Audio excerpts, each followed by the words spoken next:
Friends, welcome to my channel that is easy learning.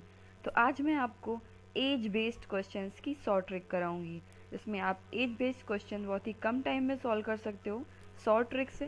तो आइए question solve करते हैं। ओके, तो स्टार्ट करते हैं फर्स्ट क्वेश्चन से। The ratio of the ages of A and B is 3:4 in present.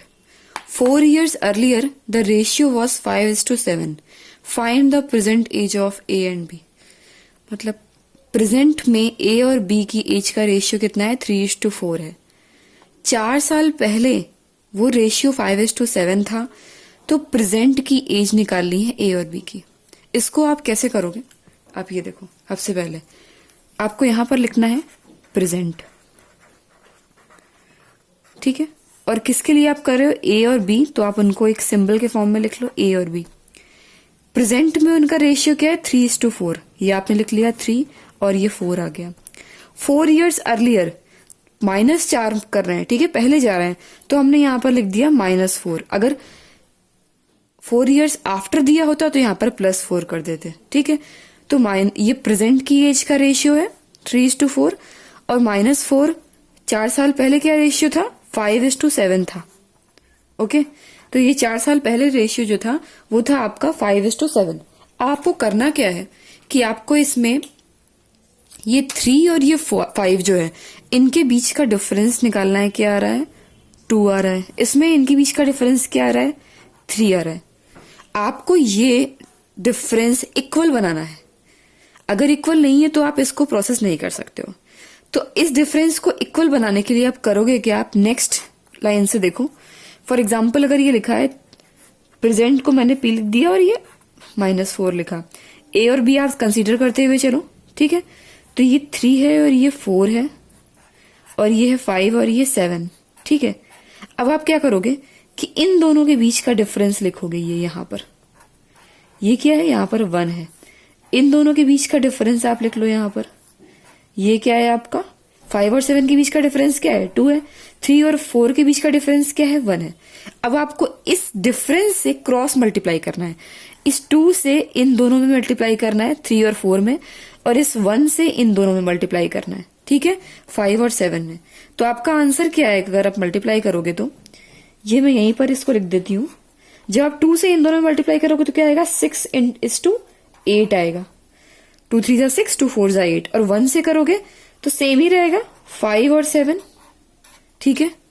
अब आप देखो कि क्या ये क्रॉस मल्टीप्लाई करने पर इन दोनों के बीच का डिफरेंस इक्वल आ रहा है? देखो यहां पर कितना डिफरेंस है? 1, और यहां पर कितना डिफरेंस है? 1। मतलब कि हमने ये जो डिफरेंस था वो इक्वल कर लिया। कैसे किया? 3 और 4 के बीच का डिफरेंस लिखा 1, 5 और 7 के बीच का डिफरेंस लिखा 2 का इससे मल्टीप्लाई कर दिया, 1 का इन दोनों से कर दिया, क्रॉस मल्टीप्लाई कर दिया, जो आया अब इनके बीच का डिफरेंस इक्वल आ रहा है। यहां भी 1 है, यहां भी 1 है। अब हम क्वेश्चन को प्रोसेस कर सकते हैं। कैसे करेंगे? ये देखो, प्रेजेंट और ये जो नेक्स्ट टाइम दिया हुआ है इसके बीच का डिफरेंस क्या है? ये प्रेजेंट का है, ये 4 years अर्लियर का है। तो ये जो आ रहा है डिफरेंस, ये है 4, और यहां पर इनके दोनों के बीच का डिफरेंस जो हमने निकाला है वो ये क्या आ रहा है? ये आ रहा है, ये जो आपने लिखा है ये आ रहा है 1। तो ये तो हमें गिवन है, ठीक है। तो इसको जस्ट अपोजिट ऐसे लिखो, इफ 1 इज इक्वल टू 4, अगर जो हमारा ये 1 आ रहा है ये 4 के इक्वल है, तो अब आपको निकालनी क्या है? फाइनल निकालना है, find the present age of A and B. तो ए की प्रेजेंट एज क्या है? जो फाइनल आप निकालते हो उसी को ही आप प्रेजेंट एज लिखना। प्रेजेंट एज ए और बी में ही तो आप डील कर रहे थे यू। तो ए की प्रेजेंट एज क्या है? यहां पर 6 रेशियो आया था, और बी में क्या आया था? 8 आया था। तो 6 यहां पर है। तो अगर 1 4 के इक्वल है तो 6 कितने के इक्वल होगा? 24 के होगा। आप करोगे 6 × 4, 24 आएगा, ठीक है। तो ये ए की आ गई। ए के लिए आपने 6 को मल्टीप्लाई कर दिया उस रेशियो को। इफ 1 इज इक्वल टू 4, ये डिफरेंस और ये डिफरेंस इक्वल ही तो कर रहे थे। ये डिफरेंस 1 है। 1 अगर ये 4 के इक्वल है तो 6 कितने के इक्वल होगा? 6 होगा 24 के इक्वल। उसी तरह आप बी के लिए निकालोगे तो बी क्या है? रेशियो में 8 है, तो 8 कितने के इक्वल होगा? 8 होगा। 8 × 4 क्या आएगा आपका? 32, ठीक है। तो ए की प्रेजेंटेज आ गई आपकी 24 और बी की प्रेजेंटेज आ गई आपकी 32, ये आपने इतने स्टेप में किया है तो आपको ये लेंदी लग रहा है कि हाँ ये टाइम ले रहा है, बट जब अगर इसकी प्रैक्टिस कर लोगे आप तो ये सिर्फ ये एक इक्वेशन में बनके क्वेश्चन सॉल्व हो जाएगा। ओके ओके, तो इसी कॉन्सेप्ट से मैं नेक्स्ट क्वेश्चन देखती हूँ। The ratio of ages of son and father is 3:11। After 3 years the ratio becomes 1:3. What are the ages of father and son? Present में सन और फादर की एज का रेशियो 3:11 है। 3 साल बाद वो रेशियो हो जाता है 1:3। तो प्रेजेंट में उनकी एज क्या है फादर और सन की, ये आपको निकालनी है। ठीक है, तो इसके लिए कैसे मैंने बताया था क्वेश्चन कैसे करना है। प्रेजेंट आपने यहां पर लिखा, पी लिख लिया मैंने यहाँ पे। मैं अब क्या है, सन के लिए एस लिख दिया, फादर के लिए एफ लिख दिया। प्रेजेंट में रेशियो क्या है 3:11 है। आफ्टर 3 years +3 हो रहा है, 3 years बाद रेशियो क्या हो रहा है 1:3 हो रहा है, 1:3 हो रहा है। ठीक है, अब सबसे पहले आप इन दोनों के बीच का डिफरेंस देखते हो। ठीक है, तो ये डिफरेंस यहाँ पर कितना आ रहा है, यहाँ पर क्या है 3 और 1 का 2 है, और यहाँ पे क्या है 8 है।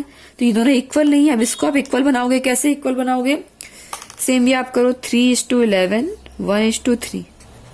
इनके बीच का ये आपने लिखा यहाँ पर डिफरेंस, ये कितना आया 3 और 11 के बीच का 8, और यहाँ पर ये डिफरेंस क्या आया 1 और 3 के बीच का डिफरेंस आया 2।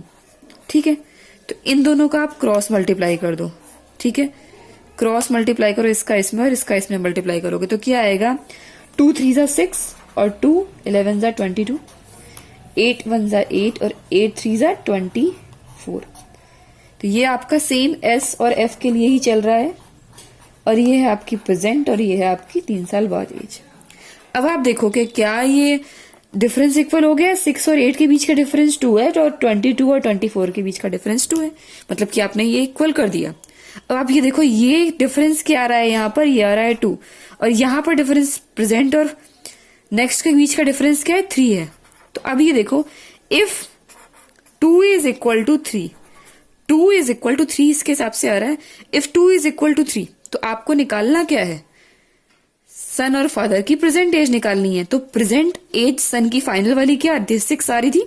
ओके, तो सन के लिए अगर आप निकालोगे तो 6 इज इक्वल टू क्या होगा 3/2 इंटू 6, तो ये क्या आ जाएगा 9।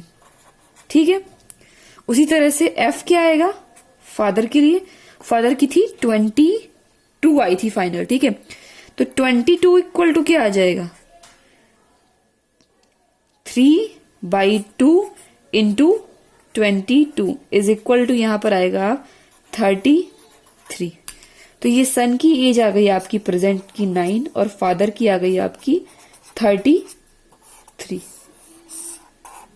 तो ये क्वेश्चन आपका बहुत ही शॉर्ट टाइम में सॉल्व हो जाएगा अगर आप इसकी प्रैक्टिस कर लेते हो। तो ये इक्वेशन से आपको यहाँ पे ये दूसरी इक्वेशन लिखने की भी जरूरत नहीं पड़ेगी। आप उसी लाइन में इसी टाइम पर ही डिफरेंस निकालोगे, क्रॉस मल्टीप्लाई करोगे, यहाँ पर ये आ जाएगा, और फिर डायरेक्ट इस स्टेप से आप सॉल्व कर लोगे अगर आप इसकी प्रैक्टिस कर लेते हो तो। ओके, तो वही सेम क्वेश्चन जो लास्ट मैंने कराया था उसी को मैं बता रही हूँ कि अगर आपने इसकी प्रैक्टिस कर ली तो आप इसको बहुत ही कम टाइम में कैसे करोगे, वो तो मैंने आपको इसके पहले डिटेल में बताया। अब प्रैक्टिस के बाद अगर आप क्वेश्चन को करोगे तो कैसे करोगे, ये देखो।